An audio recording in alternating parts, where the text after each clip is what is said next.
Were the early Christians pacifists? The word pacifism, you probably heard that word. Basically, it means like a moral opposition to war and violence. And there's kind of a spectrum of different options of what that can entail, as we'll see in this video. One of the common narratives about the early church is that basically everybody is a pacifist until Augustine. And then Augustine and the 4th century, more generally, everything changes with Constantine becoming a Christian, the emperor becoming a Christian, and so forth. And in this video, what I want to do is try to trace things out. And basically, there is some truth to that narrative, but it's more complicated.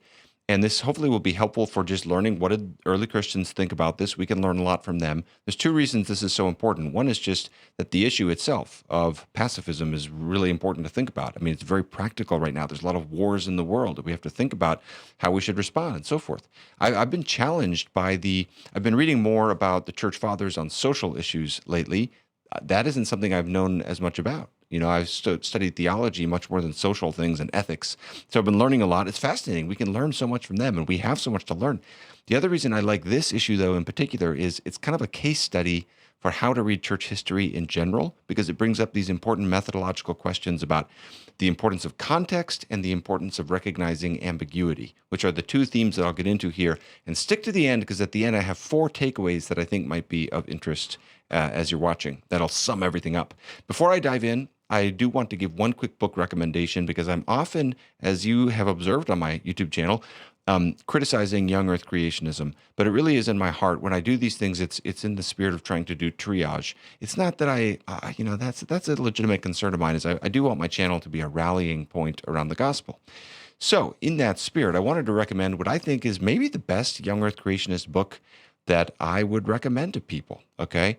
Hans Medaweme, Defending Sin, a response to the challenges of evolution and the natural sciences. I'll hold it up so you can see it. Fantastic book. It's just out. I put a link to this in the video description. It's from Baker Academic. Fantastic book. And I was just reading it over the weekend and just thinking, you know, this is the kind of book, to put it up in a nutshell, the reason I often criticize young earth creationism is because I see that as a stumbling block for people coming to faith or in their faith. But that's not... That usually has to do with how that view is argued. Okay, Hans is a great example of someone who is arguing really well for that view. And though I don't agree with it, I think he gives a much fairer and just better argued case. So if someone's asking for, what do you think is the best case for young earth creationism, I would say this book. And even though he's specifically defending a traditional view of sin, he kind of gets into all kinds of stuff about animal death before the fall and things like that. So I highly recommend it. Check it out in the video description. All right, let's dive in. And then what follows, I'm going to be benefiting a lot from this book by Christopher Hall, Living Wisely with the Church Fathers. This is part of a series of books he's done, and I like his books and his writing. My friend Trevin put me onto this, so this is now the 3rd video that he has inspired, because he's always giving me good video ideas. Thank you, Trevin. But basically, I started reading this and I realized we have so much to learn on these social issues from the church fathers and the early church more generally, and they don't fit into our paradigms. I put it on Twitter recently. I'll put up this tweet you can read. I was just basically saying the church fathers and the early church, they challenge all of us. They don't fit into either the right or the left. You know, for example, they're kind of helpfully, edifyingly subversive to our instincts, and they challenge us. And that's just in a nutshell, what I love about all of church history. So hopefully this video, you'll get some of that on this topic. Let's dive in. So in the early church, you do have, especially, I'm going to say the Ante-Nicene church a lot in this video. That means before the Council of Nicaea in 325. And most specifically, I'm thinking before the Edict of Milan in 313, February of 313, everything changes because now Christianity becomes legal. Huge watershed moment in the early church. Prior to that, okay, the church is this very small, persecuted group in a pagan world. We can learn so much from them as we increasingly live in a world where we're sort of culturally marginalized. We can learn so much from that earliest span of church history. And in that time, there is this strong impulse toward pacifism. And I think even though I am not a pacifist, I've wrestled with this issue. I respect that view in a way. I don't incline to it. You'll see what I think as we go.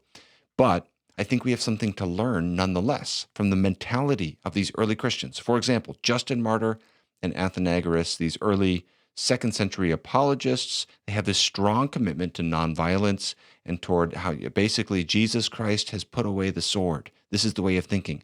Justin Martyr in his first apology is quoting from Isaiah 2 and this reference to the nations beating their swords into plowshares and no longer lifting up sword against each other. And he says that basically this is fulfilled. Jesus fulfilled Isaiah 22. We now live in the era of peace that Christ has ushered in, Fascinating. And basically, so he's saying that we who formerly used to murder one another now refrain from making war upon our enemies. Now, with all that, one of the themes of this video is going to be we have to be so careful in the way we interpret historical data. It's really easy to kind of take something and run too far with it, because these kinds of statements are often talking about Christian conduct in general, not necessarily addressing more specific questions about the role of the state or other circumstances and so forth. They're also coming in a context where there's a lot of persecution from the state and so forth. And as we'll see, in which there's a lot of sin that's sort of interwoven into military service necessarily because of the context they're in. So that's why we have to be careful how we take these. Nonetheless, it's a strong statement. Athenagoras has some similar statements like this, where he's responding to the charge of cannibalism because of Christian views of the Eucharist, and he responds basically by saying, well, how can we be cannibalists when we refuse to kill? Okay, and he's got other statements condemning the gladiator contests, and he's saying that basically to see a man being put to death is the same as killing him, which is an amazingly strong statement if you think about it. Now, I'm going to do another video on the early church's view of entertainment, the theater, the gladiator contest, and so forth. Wow. There is so much we have to learn from that, and it's not as much of just, I went into that topic thinking I'm just going to get convicted and just going to be hit with a hammer because of how much time I spend on YouTube and things like that. But it's not just that. So stay tuned for that video. The thumbnail says, "Would the church fathers watch TV?" So that's how you can recognize that one when it comes out. Hopefully that'll be of interest, kind of a fun, just edifying video to learn from. But so this is reflective of an early mentality. You've got Justin saying Christians no longer make war on their enemies. Athenagoras is saying we refuse to kill. To watch someone being killed is just as bad to kill. Now, even factoring in the context, these are strong statements, and they're reflective of a certain mentality in the early church that I think we can learn a lot from. You also see something similar in Tertullian. Tertullian seems to forbid military service to Christians, at least in one or two passages. So, he's basically saying there is no agreement between the light and the dark. How can a Christian man war when Christ has taken away the sword? Okay, this is a lot of the imagery. Christ has taken away the sword. You find that kind of language a lot in the Ante-Nicene church. Now, that can make it seem pretty clear cut. One of the things we're going to hammer home here is the importance of context and the ambiguity here, because in these early centuries, enrollment in the army as well as service in the Roman government would often require idolatrous sacrifices. So that there's a legitimate question here to ask of, well, are these statements really so cast against Roman military service that they don't necessarily address all kinds of military service in any other context? That kind of question. This is the kind of context questions that come up here. And the reason that's a legitimate question to ask is that Tertullian himself references dispute about when and whether Christians are able to serve in a pagan context without getting sort of sucked into the idolatry that is there. And he gives examples like Joseph and Daniel from the Old Testament to talk about this disputed question. And he basically seems to grant that at least in some context, this is possible. Let us grant that it is possible for anyone to succeed in moving in whatsoever office under the mere name of the office, neither sacrificing nor lending his authority to the sacrifices, and he goes on and so forth. Of course, these translations of Tertullian are so old and kind of cluttered, but basically you can see the reference there. This helps you to the sacrifices. This helps you understand the context a little better and what's kind of motivating some of these concerns and some of these restrictions on military service. It gives you a little fuller picture. Similarly, in the Apostolic Tradition, you have these listing of various roles that catechumens have to give up. to get baptized. Like, being a magician. It's like you can't get baptized if you're still practicing magic. Same with prostitution, other things. Okay, it gets to military service or being like a military governor. And look what it says about this. A military man in authority must not execute men.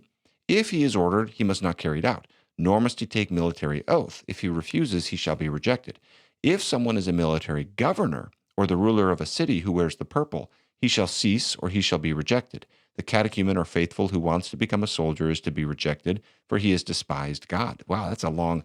There's always, when I'm doing these videos, these statements that stand out to me, that I hadn't thought about until I'm talking. Because I write out my script very carefully so I don't waste your time. But, no matter how careful you are, it's the same thing happens when you preach a sermon. You always say something that surprises you, That final statement, for he has despised God. Whew. Again, there's this mentality back there that we can learn something from. But there's also some nuance in this, if you notice. So it's those serving in the higher office who have to leave it. And no one should seek becoming a soldier, but those serving in a lower office are simply required not to kill or to take oaths.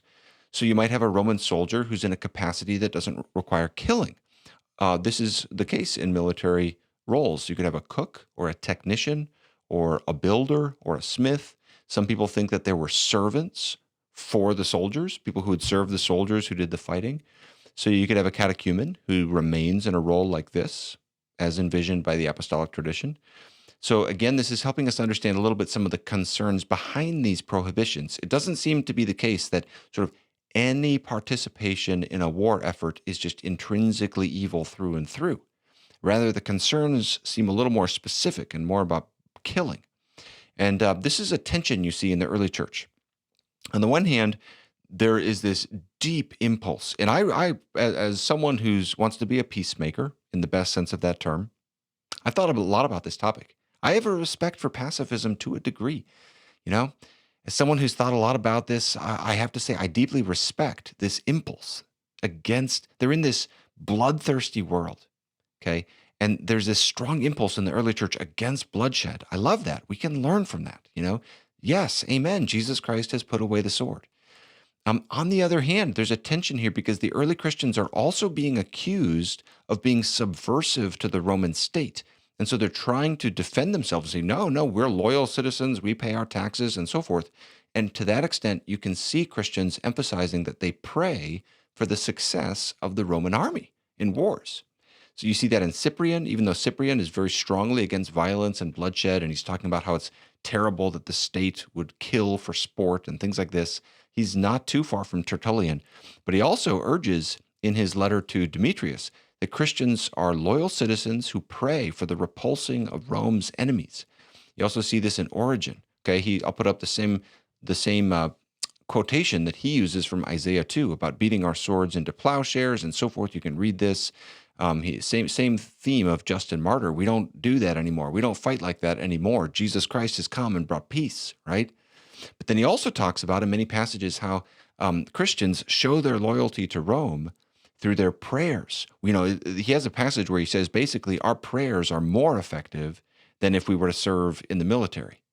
So he's clearly praying for, and he does have a concept that some of these wars, like these defensive wars, can be just wars. He doesn't really talk about that or flesh that out a whole lot. So the mentality doesn't seem to be that all killing is equally bad. That seems implicit in the way a Cyprian or an Origen will pray for the Roman army. And that seems to be very different than like the gladiator games, right? And so sometimes this is what you get when you're talking about church history. It's helpful to realize is sometimes it's kind of ambiguous. Sometimes it's not super clear. Sometimes church history is not like this compact little object that you can just do whatever you want with it. And you just get it and it's clear. Sometimes it's a little more murky and you're sort of working with it. And so in this early period, it's a little ambiguous, as we'll see, because I'm going to bring in some countervailing evidence too. Another aspect of this issue in this early period of church history is just how the context is shaping things. It gives us a reminder of how important it is to pay attention to context when you're studying church history. For example, you can find what looked like a very clear denunciation of all military service, but on inspection, it's responding to a very specific event that had just transpired. And some people think this is going on with Canon 12 of Nicaea 1, which initially sounds like a pretty I'll just put it up, I won't read it, but it sounds like a pretty much a wholesale prohibition of military service. But then as you look at it, you study it, you pay attention to the little nuances of language, and especially what is in the parentheses here.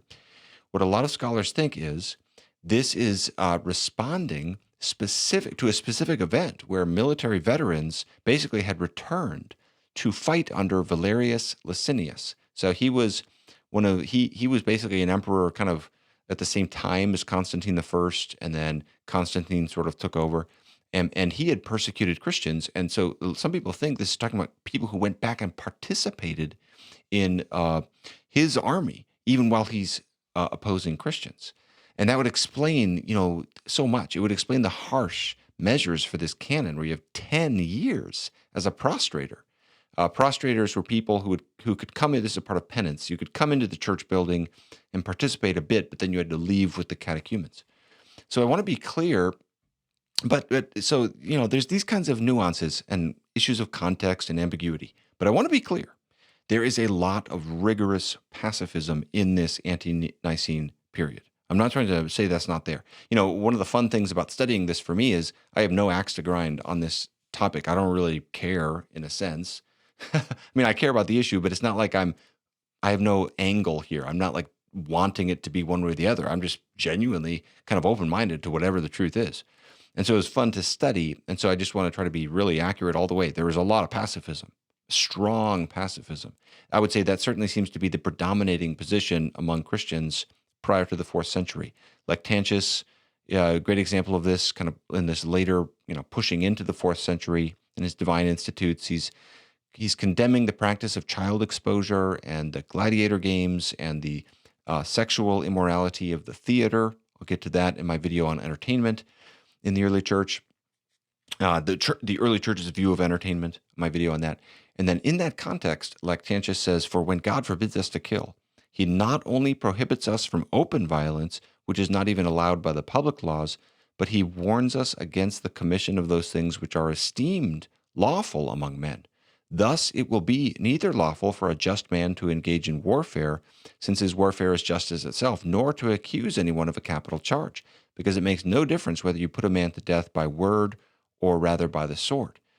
And he goes on a bit. So this is a very strong statement.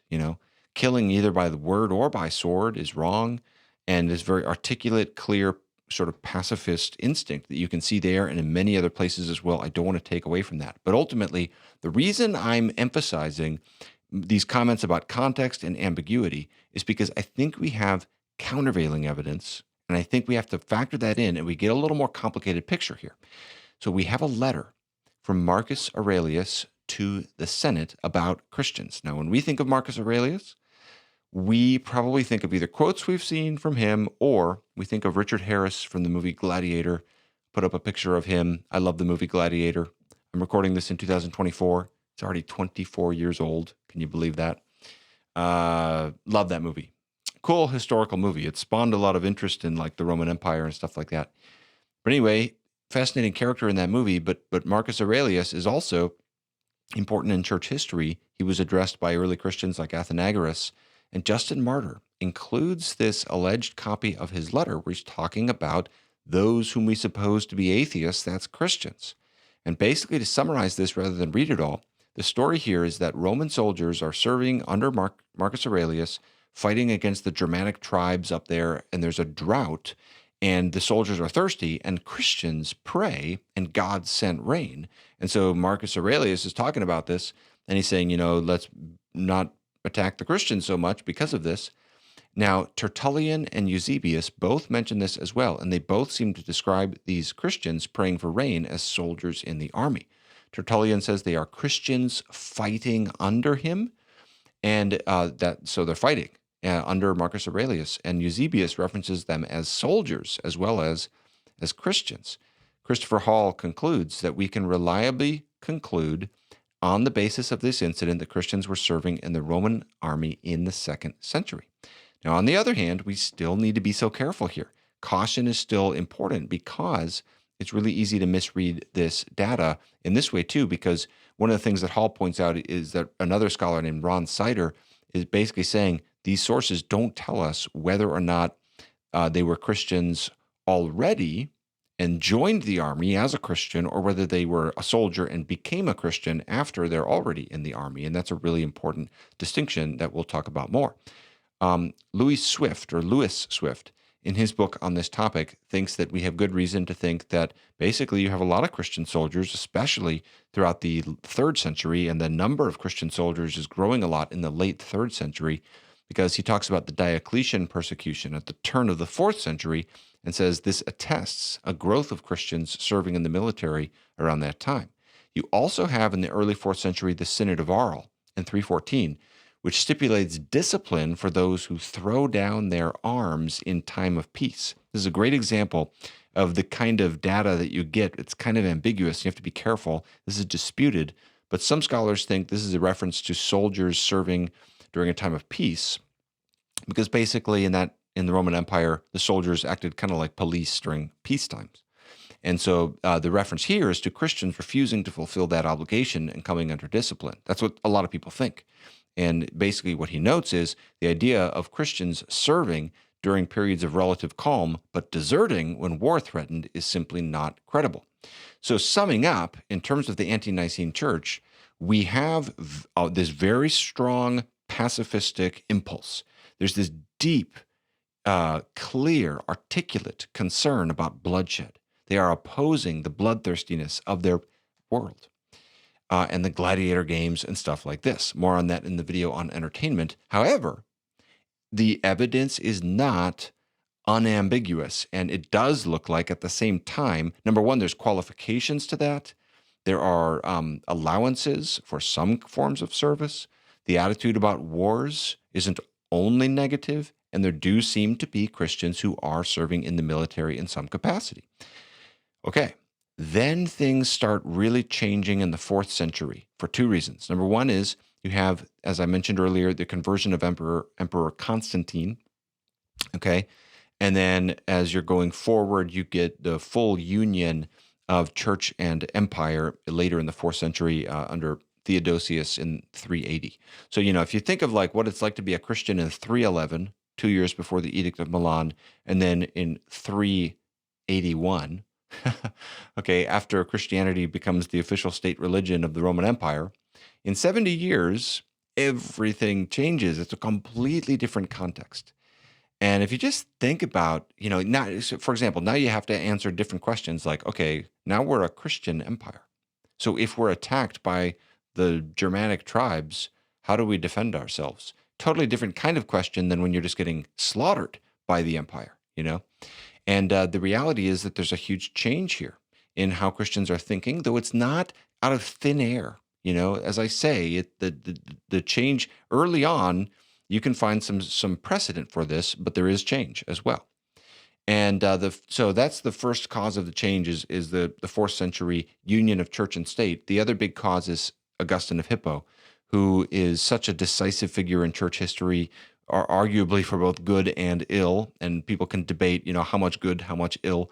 But Augustine, late 4th century, early 5th century, really is the architect for just war theory. It's hard to, I was trying to think of how to describe Augustine's influence. It's kind of like Michael Jordan on the Bulls. Maybe it's a lame metaphor. I just watched The Last Dance, that TV show again. So there's a great scene. I can't remember who it was. It might have been Steve Kerr. But someone asks another Bulls player. I grew up in Chicago in the 90s, so, But someone asks Steve Kerr, like, what made the difference in this game? And he thinks for a second, then he's like, well, the difference is that we had Michael on our team. Michael Jordan is like, he's just so good that he just single-handedly determines so much. Well, St. Augustine single-handedly determines a lot of the church's development, especially in the medieval West. So you're going through the 4th century, you're seeing all these changes. Suddenly it goes from being a Christian goes from being really costly to really common. And in response to that, you're getting all these distinctions between different kinds of Christian service, different kinds of Christian status.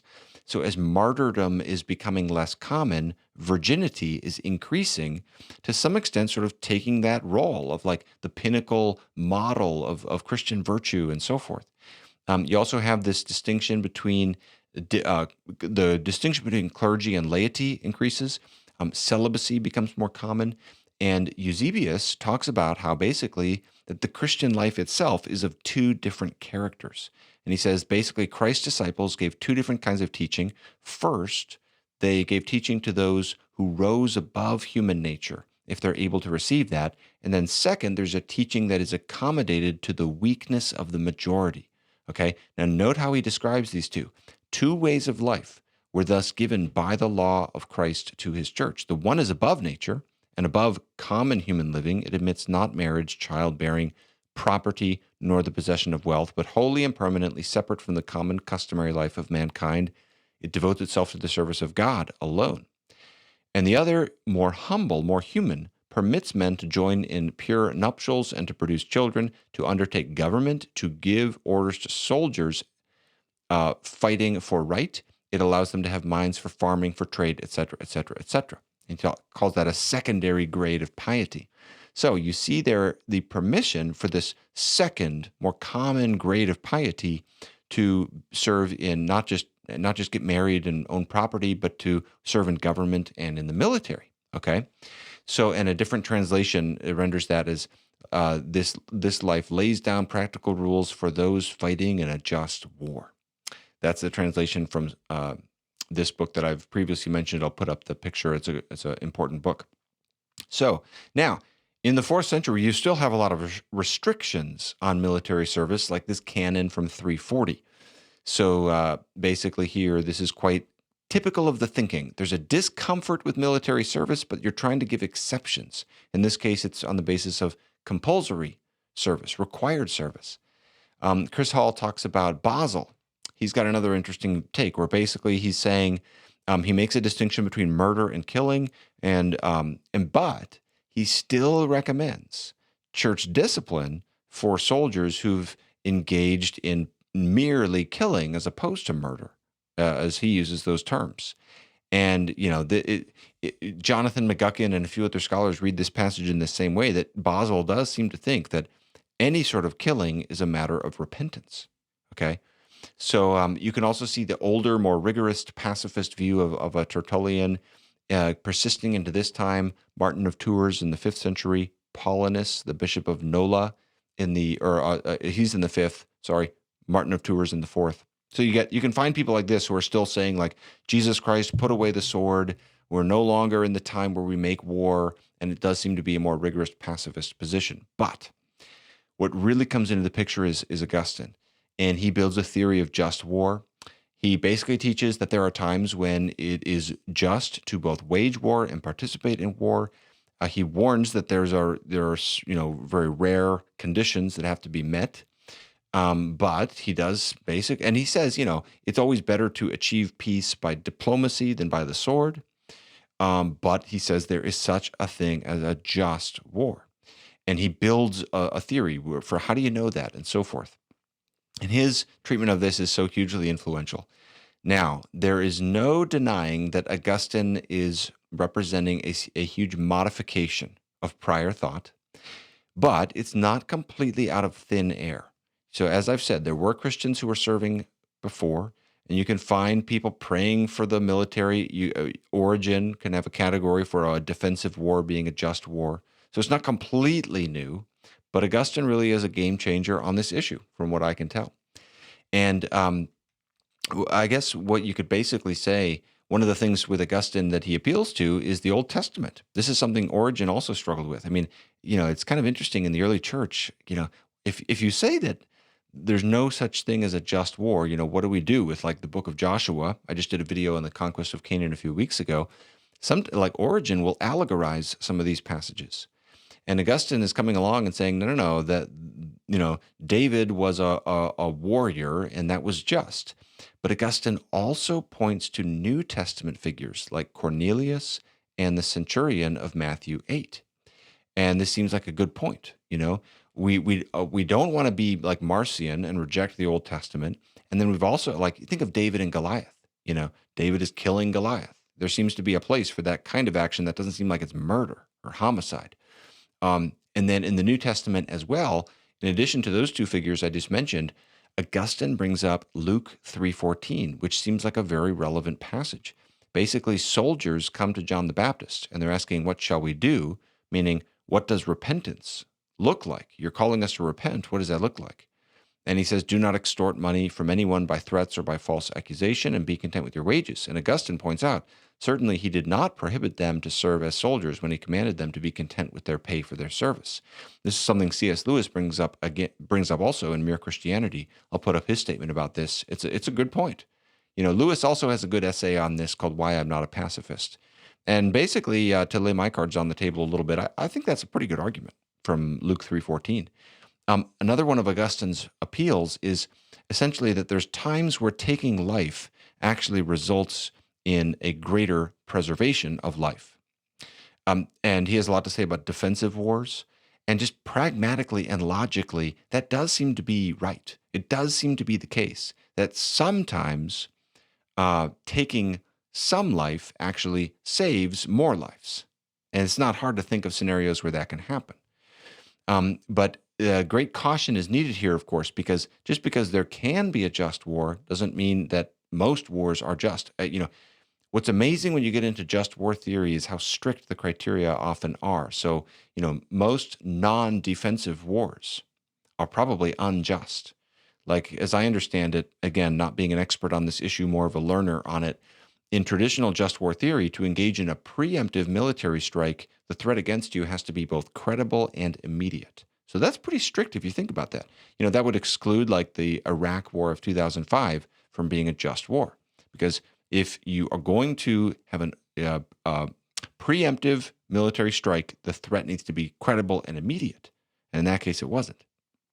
It was just wrong. The intel about weapons of mass destruction was wrong. So, the point is Augustine has strict boundaries on what just wars are, but there is such a thing as a just war. And then that idea, basically from Augustine, it just develops, and that remains in the mix going forward in the tradition. So let me sum up now and kind of sum it up in 4 steps. Conclusions and takeaways and big picture observations. 4 of them. Number 1, there is a strong instinct toward pacifism in the Ante-Nicene church. And we can learn a lot from that, as I have said. War, violence, and killing are strongly condemned in the early church. There's something good about that, especially given the context that they're in. And there's something noble about that. And I think that pacifism is a legitimate Christian view. I don't think it's wrong as a Christian to hold that view. There's got a lot of historical precedent. And sometimes that view isn't taken seriously enough, The things that are good about that view are really good. And as we face an increasingly hostile world, I think we have a lot to learn from that pre-4th century early church. We can learn so much from them because we're facing contexts that aren't as bad as what they faced, but there's common principles that we can learn from.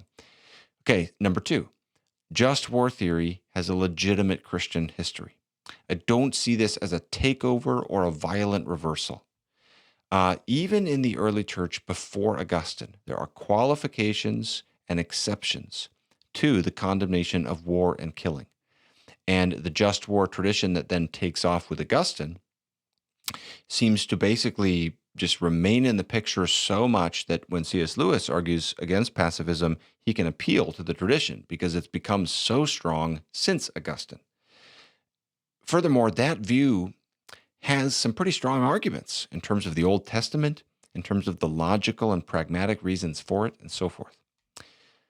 3rd conclusion, the nature of the church's development from a strongly pacifistic instinct to just war theory is a good case study of some of the challenges of studying church history generally.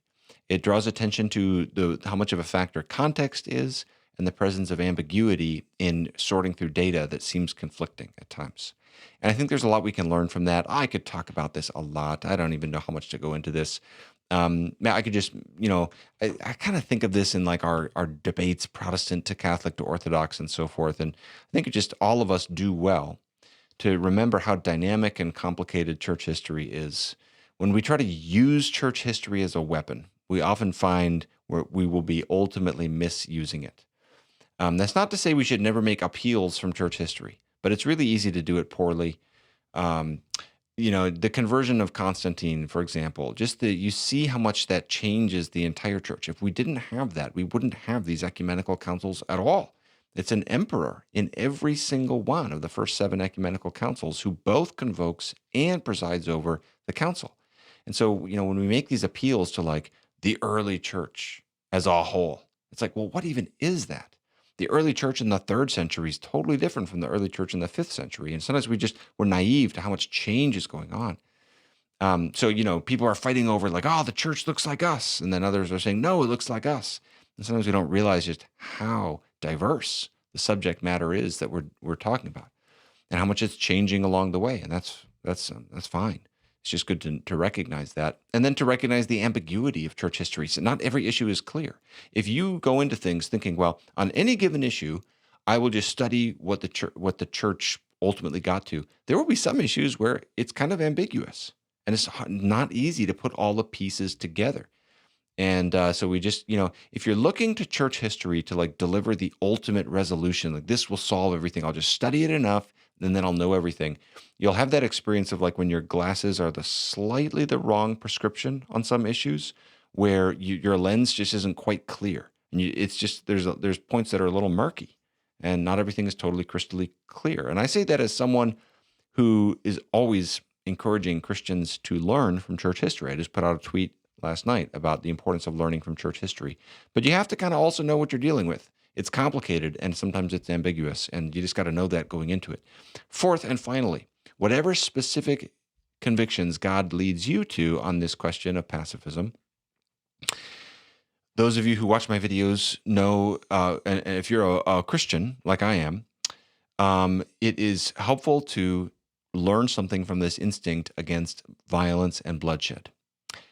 Jesus calls us to be peacemakers, and even if we are not pacifists, I am not a pacifist, but we should recognize that war is not like a good thing to glory in. It should be embraced with reluctance rather than necessity, not with glee. And then in every area of our lives, and it's always to the larger end of peace. The simple fact is God is a peacemaker, and we are called to be peacemakers in every area of our lives. That includes our online dialogue. In our hearts, we should desire to dwell in a harmonious relationship with other people if we can. And the reason for that, of course, is the gospel. One of the ways to summarize the gospel is just to say God has been a peacemaker with us through Christ.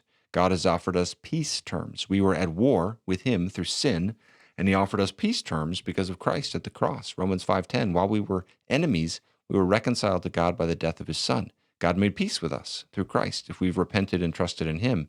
And if you really drink that into your heart, if you really take that and say, okay, the God at whom I was waging war with my sin came down to me in the person of Christ and said, let's be at peace. Let's make peace. If that reality is alive in your heart, and you really know that's how God still feels about me today, he still wants to live in peace with me as I walk with the Lord, you can't help but then seek try to live peacefully with others. So that's just a pastoral implication from all this as well. All right, that's all I got. Whether it was good or not so good, who knows? It's the best that I got. I'm not an expert on this issue. Not an expert. Read some books, learned a lot, tried to condense it down. Hope this helps. If you are, thanks for watching. And I always forget to do this. I need to do this more because I need a little more support right now, actually. If it would be a source of joy for you to support Truth Unites, you can do that on the website. I'd love to partner with people. Here's the way I love to cast it, because this is what gives me joy to say it like this. If it would be a joy to you to support Truth Unites, like you would really be happy and feel good about that, then that would make me have joy as well. But don't do it if it's a burden in the slightest. But I do need support and would appreciate it if you're able to help. All right. Thanks for watching, everybody. Keep your eyes peeled for the video, The Early Church's View on Entertainment. Would the church fathers watch TV? Would they go to plays? And would they be on social media? Well, who knows? It's a thought experiment, but we'll try to maybe learn a little bit that might help us know a little bit about maybe what the answer could be, and we can learn from that. So keep your eyes peeled for that video. All right, thanks for watching. See you next time.